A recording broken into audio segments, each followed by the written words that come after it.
सांगली जिल्ह्याची ही भूमी ही स्वातंत्र्य सैनिकांची एक लढावी अशी भूमी आहे। क्रांतिसिंह नाना पाटील असतील, स्वर्गीय यशवंतराव चव्हाण यांची जन्मभूमी असणारी देवराष्ट्र गाव हे माझ्या मतदारसंघातलं, स्वर्गीय वसंतदादा यांची जन्मभूमी कर्मभूमी, आणि तदनंतर काँग्रेस पक्षाच्या विचारातून ज्यांनी सांगलीच्या मातीतून महाराष्ट्रामध्ये काम केलं, ते शिक्षण क्षेत्रात असेल, सहकार क्षेत्रात असेल, समाजकारण असेल, राजकारण असेल, अशा अनेक नेत्यांचं, त्यात स्वर्गीय शिवाजीराव देशमुख साहेब असतील, स्वर्गीय पतंगरावजी कदम साहेब असतील, आणि काही काळ स्वर्गीय आर पाटील साहेब असतील, असे अनेक नेते मंडळी, स्वर्गीय राजाराम बापूंचाही आवर्जून उल्लेख करावा लागेल, नाही तर पत्रकार तेवढीच बातमी छापतील स्वर्गीय राजाराम बापूंचा उल्लेख केला नाही। जे थोर हुतात्मे व्यक्ती आहेत, ज्यांनी सांगलीच्या मातीतून जनतेचा आशीर्वाद घेऊन महाराष्ट्रात मोठं योगदान दिलं, जी आमच्यामध्ये आज नाहीत, अशा सर्वच लोकांचा आम्हाला तरुण पिढीला मनापासून आदर आहे। सांगली जिल्ह्यातल्या प्रत्येक कार्यकर्त्याला अशा एक वैचारिक दूरदृष्टी असणाऱ्या सर्व ज्येष्ठ नेत्यांचा मनापासून आदर राहिलेला आहे। तोच विचारांचा वारसा घेऊन, तोच आदर्श डोळ्यासमोर ठेवून आम्ही सगळे काँग्रेस पक्षाचे कार्यकर्ते गेल्या अनेक वर्षांपासून या जिल्ह्यामध्ये काँग्रेस कशी मजबूत होईल, काँग्रेस कशी वाढेल, ह्याच्यासाठी सातत्याने आम्ही प्रयत्न करत आहोत। तसं पाहता सन 2014 मध्ये देशात दुर्दैवाने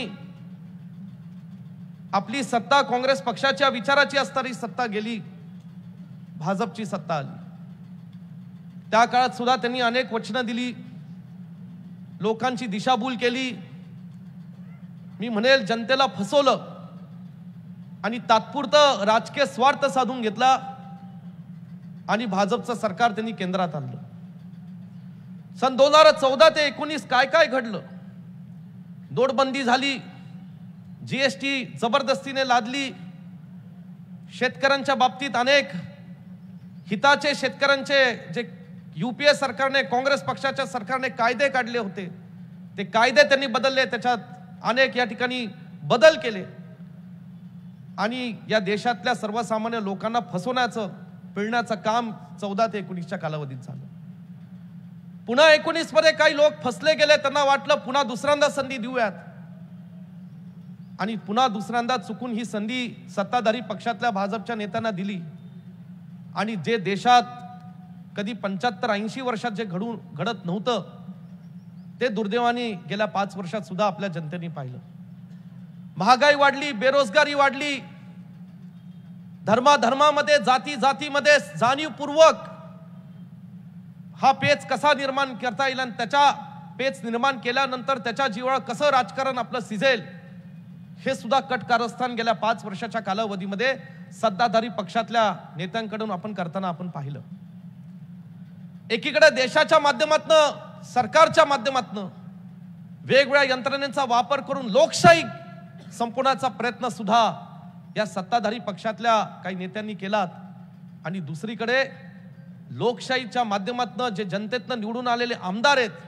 जे पक्ष आहेत, ते महाराष्ट्रामध्ये पक्ष फोडून या महाराष्ट्राच्या संस्कृतीला, राजकारणाला गालबोट लागेल अशा पद्धतीचं सुद्धा अत्यंत चुकीचं आणि वाईट कृत्य करण्याचं काम हे गेल्या 5 वर्षांमध्ये आपण पाहिलं। एकीकडे जनता ही त्रासवलेली आहे, आणि मोठ्या आशाने राहुलजी गांधी जे आमचे नेते हे कन्याकुमारी पासून काश्मीर पर्यंत 3500 किलोमीटर पायी चालत लोकांच्या भावना, शेतकऱ्यांच्या, माता भगिनींच्या, तरुण पिढीच्या, सर्व थरातील आमच्या लोकांच्या, जनतेच्या भावना समजून घेऊन पायी चालत होते। त्यावेळी जेव्हा पदयात्रा ही महाराष्ट्रात नांदेडमध्ये आली, बुलढाणापर्यंत गेली, त्यावेळेस आमच्यावर प्रदेश काँग्रेस कमिटीने जबाबदारी सोपवली, आणि हिंगोलीमध्ये, या महाराष्ट्रामध्ये असं कधीचित घडलं असेल की सांगली जिल्ह्यातून हिंगोलीपर्यंत तब्बल 10 ते 15,000 आमचे काँग्रेसचे पक्षाचे कार्यकर्ते त्या ठिकाणी राहुलजींच्या या भारत जोडो यात्रेला समर्थन देण्याकरता, त्यांना प्रेरणा देण्याकरता त्या ठिकाणी उपस्थित राहिले।